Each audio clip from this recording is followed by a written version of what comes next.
नमस्कार, मैं कमलेश कबीर आपका एक बार फिर स्वागत करता हूं इस नए एपिसोड में। आज के इस एपिसोड में हम बात करेंगे इंडिया अलायंस की विपक्ष की।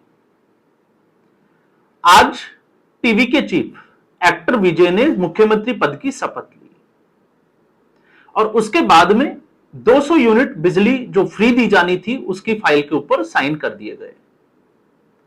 तो इस तरीके से जो है वो तमिलनाडु में एक बार फिर जो राजनीतिक गतिविधियां थी जिसमें 118 या एक हम कहें कि 117 का जो जरूरी मैंडेट था, एक्टर विजय ने उसको साबित किया। उनको शपथ का जो है वो न्योता दिया गया और शपथ ग्रहण समारोह हुआ और उस शपथ ग्रहण समारोह में राहुल गांधी भी पहुंचे। ये इसलिए जरूरी है क्योंकि कांग्रेस पार्टी की मीडिया सेल प्रभारी या हम कहें कि प्रमुख सुप्रिया सिरनेत के कुछ दिनों के अगर आप ट्वीट देखोगे, और सुप्रिया सिरनेत क्यों जरूरी है क्योंकि 2024 के लोकसभा चुनाव में जब कांग्रेस पार्टी 99 सीटों पर जीत हासिल की तो उस वक्त आपको पता होगा विक्ट्री साइन एक तरीके से ऐसा लग रहा था जैसे 2024 में राहुल गांधी प्रधानमंत्री बन गए हो। और मुझे लगता है कि सरकार को, मौजूदा जो सरकार है, अब उसको संसद में एक बिल पास करना चाहिए और लीडर ऑफ अपोजिशन का जो पद है उसका नाम बदलकर आप कह सकते हो कि पीएम ऑफ अपोजिशन कर देना चाहिए ताकि राहुल गांधी प्रधानमंत्री बन सके। किसके प्रधानमंत्री? अपोजिशन के। और सुप्रिया सिरनेत या कांग्रेस पार्टी की उस खुशी से जो है वो आपको यही लगेगा जैसे राहुल गांधी विपक्ष के प्रधानमंत्री बन गए हो और नेता प्रतिपक्ष बन गए तो आप समझ लीजिए कि वो प्रधानमंत्री बन गए। अब कांग्रेस पार्टी हो या दूसरी जो पार्टियां इससे मिलती जुलती, वो इस तरीके का विश्लेषण कहां से लेकर आती है वो समझ के बाहर की बातें।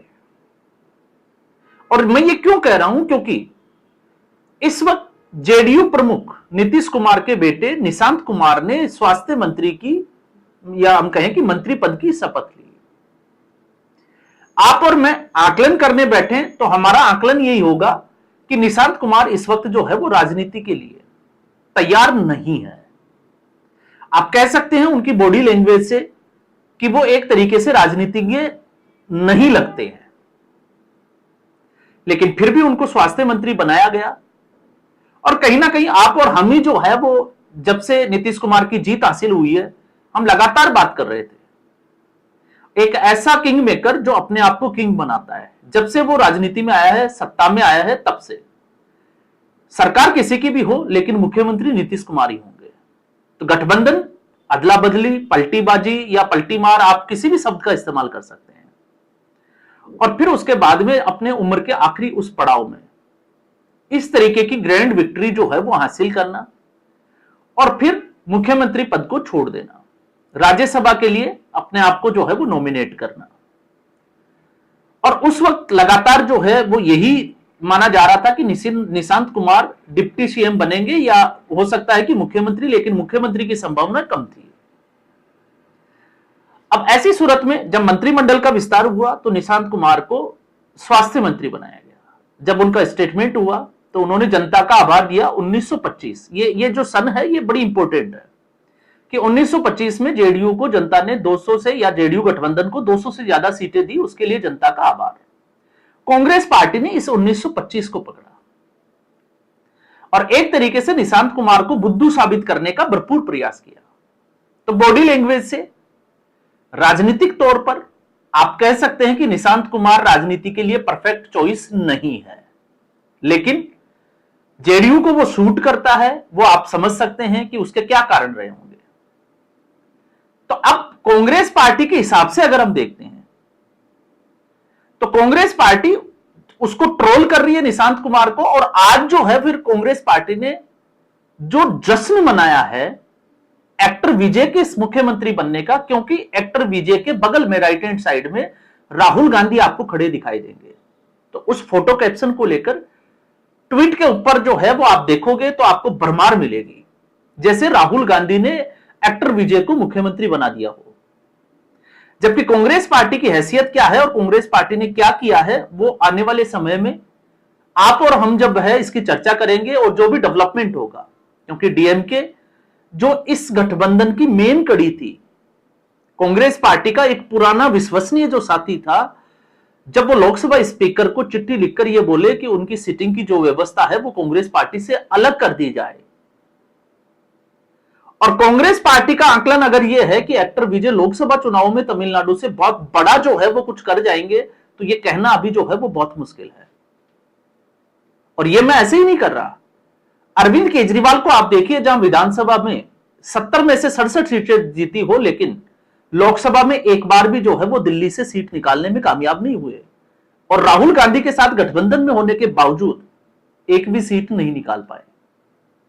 इससे बड़ा उदाहरण अगर आप देखोगे तो 2014 से आप याद करिए, जब नरेंद्र मोदी पहली बार प्रधानमंत्री बने, उससे 4 महीने पहले राजस्थान में विधानसभा के चुनाव हुए, और उस विधानसभा चुनाव में उसके बाद 2018 का जो विधानसभा 19 का विधानसभा चुनाव हुआ, आप उसको उठाकर देखिए कि पब्लिक जो है वो विधानसभा में कांग्रेस पार्टी को भरपूर बहुमत दे रही है कि आप सत्ता में आइए। लेकिन 4 महीने बाद ऐसा क्या होता है हर चुनाव के बाद कि जनता का मूड बदलता है और लोकसभा की सारी सीटें भारतीय जनता पार्टी, हम कहें कि नरेंद्र मोदी की झोली में डाल देते हैं।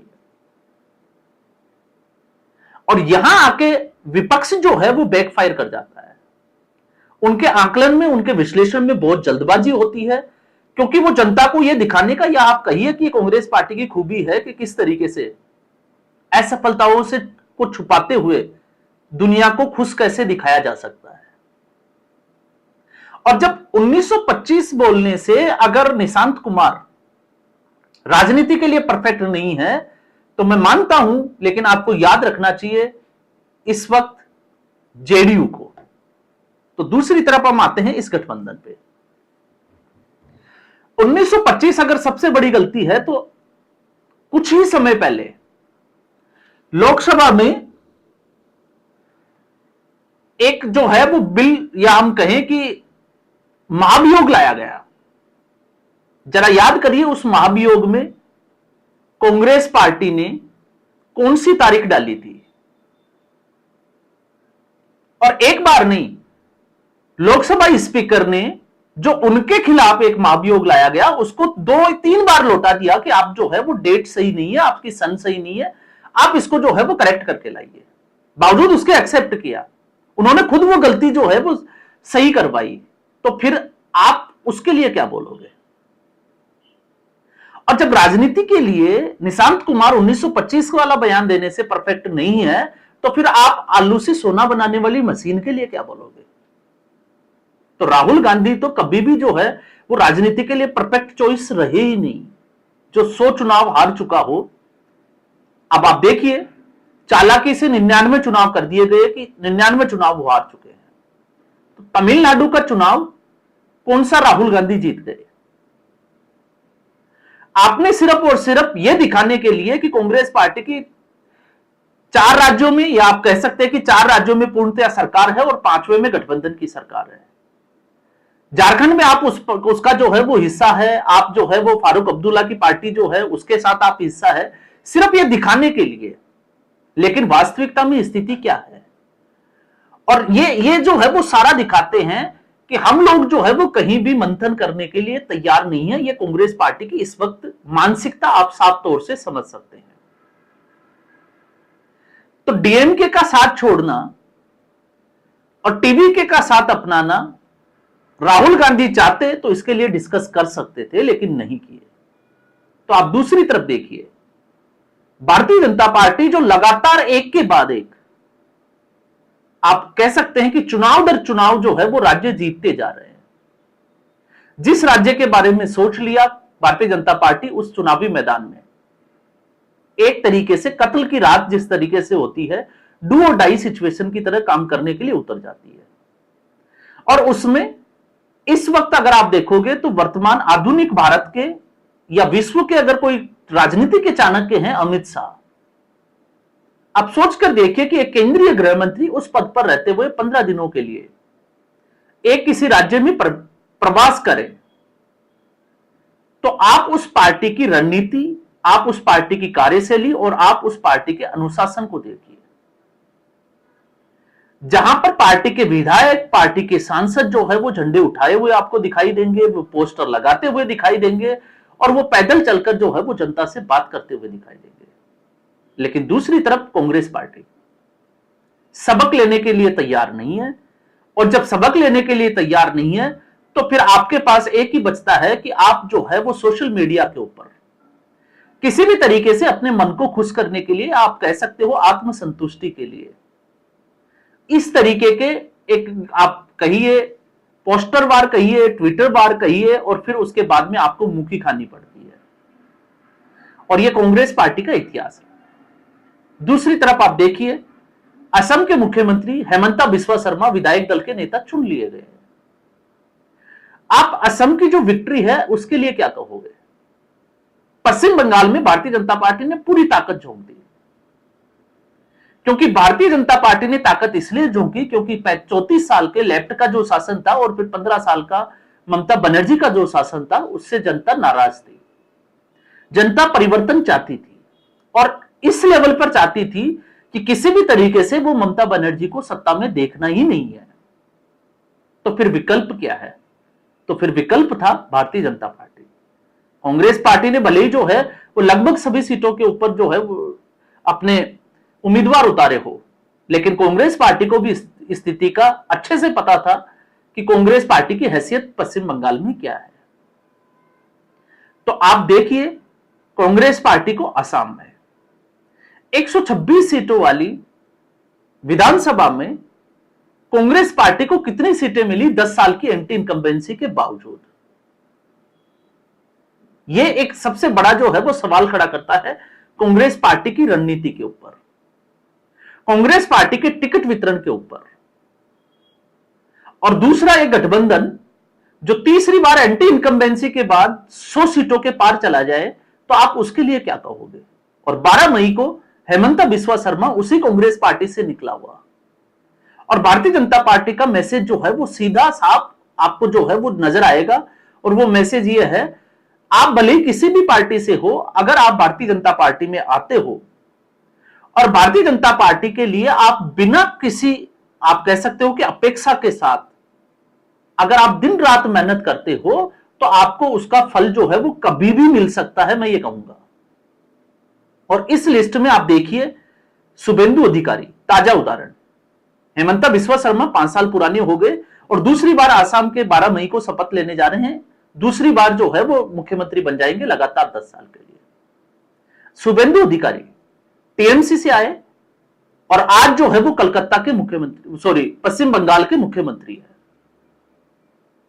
आप सोचकर देखिए, भारतीय जनता पार्टी के लिए क्या कार्यकर्ता नहीं थे, लेकिन शुभेंदु अधिकारी ने जिस आत्मसमर्पण के साथ में भारतीय जनता पार्टी के लिए काम किया, भारतीय जनता पार्टी ने उनको इनाम दिया। लेकिन कांग्रेस पार्टी की हालत देखिए, सचिन पायलट एक युवा नेता, एक जोशीला आप कह सकते हो, कांग्रेस पार्टी की जरूरत, जिसने कांग्रेस पार्टी को सत्ता में लाए हों, आपने उसको नजरअंदाज कर दिया। तो आप उसका परिणाम देख सकते हैं कि क्या परिणाम हुआ। और परिणाम जो है वो चुनाव में मिलता है। इसलिए कर्नाटक में अभी जो स्थिति चल रही है, तो 2 साल बाद जब चुनाव होंगे तब कांग्रेस पार्टी की स्थिति क्या होगी, क्योंकि इस वक्त डीके शिव कुमार के पास कोई ऑप्शन नहीं है, सिर्फ और सिर्फ तेवर दिखाने के, जैसे सचिन पायलट ने दिखाया वैसे। तो ज्योतिरादित्य सिंधिया, कुछ ऐसे लोग भी हैं हेमंता बिस्वा शर्मा जैसे, जो छोड़कर चले गए, और जो है उनकी स्थिति क्या है। और फिर कांग्रेस पार्टी का यह कहना जो एक अहंकार को दिखाता है कि इनके जाने से कोई फर्क नहीं पड़ता। तो जब कांग्रेस पार्टी को कोई फर्क नहीं पड़ता, तो कांग्रेस पार्टी जनता से कैसे उम्मीद कर सकती है कि जनता को इससे कोई फर्क पड़ेगा? ये जो सबसे बड़ा जो सवाल है वो यही होता है कि जब कांग्रेस पार्टी का कोई लीडर, कोई भी व्यक्ति आकर ये कहे कि हमें फर्क नहीं पड़ता कि कांग्रेस पार्टी का एक बड़ा नेता छोड़कर चला गया दूसरी पार्टी में, तो उससे क्या हो जाएगा। तो फिर आप सोचिए, जब कांग्रेस पार्टी को कुछ फर्क नहीं पड़ता, तो इस देश में कांग्रेस पार्टी के अलावा भारतीय जनता पार्टी, एक्टर विजय टीवीके का जो है वो कोई भी अगर जीत कर आ जाए, कांग्रेस को उन्होंने नहीं लाना, तो फिर जनता को क्या फर्क पड़ने वाला है। दोनों बातें जो है वो कॉमन सी है। और यही स्थिति इस वक्त जो है वो कांग्रेस पार्टी की है। कांग्रेस पार्टी अपने लिए, या आप कहें कि राहुल गांधी को, या राहुल गांधी की अपेक्षा के लिए, राहुल गांधी को खुश करने के लिए किसी भी हद तक जा सकती है। और अगर उस हद तक वो कांग्रेस पार्टी जाती है तो कांग्रेस ये भूल जाती है कि जनता के मन में क्या है, जनता क्या चाहती है। और जब यह स्थिति आती है तो आप देखिए कि उस पार्टी का हश्र क्या होता है।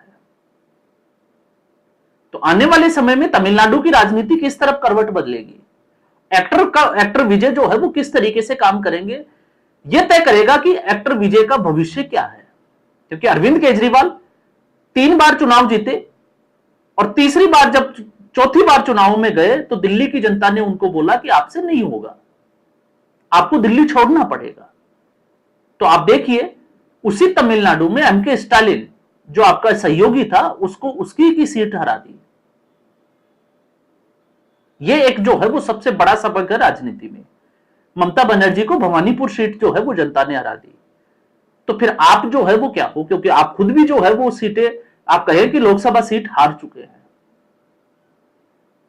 तो कांग्रेस पार्टी कब मंथन करेगी, कैसे करेगी, इस विपक्ष में उसकी भूमिका क्या होगी, या कांग्रेस पार्टी सिर्फ ये कि वो राष्ट्रीय स्तर की पार्टी है और राहुल गांधी, तो फिर मुझे लगता है कि नरेंद्र मोदी को संसद में एक बिल पेश करना चाहिए और लीडर ऑफ अपोजिशन को आप जो है वो पीएम ऑफ अपोजिशन, एक नया पद का नामकरण जो है वो कर देना चाहिए ताकि राहुल गांधी का सपना पूरा हो जाए। तो इस एपिसोड में फिलहाल इतना ही। उम्मीद करूंगा वीडियो एपिसोड आपको पसंद आया होगा। वीडियो को लाइक करें, शेयर करें, चैनल जरूर सब्सक्राइब करें। धन्यवाद।